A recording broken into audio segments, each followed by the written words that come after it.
including cardiovascular diseases, which is number one. Hey everyone, I'm here in Washington, D.C.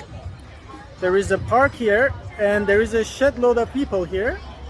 Well, good afternoon, everybody. And everyone here is vegan. Everyone here decided to leave animal products off their plates and choose peace over cruelty. And over there is a booth from Physicians Committee for Responsible Medicine, which I'm a member of. It's a committee of thousands of physicians in the US that advocate a plant-based diet. Why? Because plant-based diet prevents almost all top causes of death in the US and globally.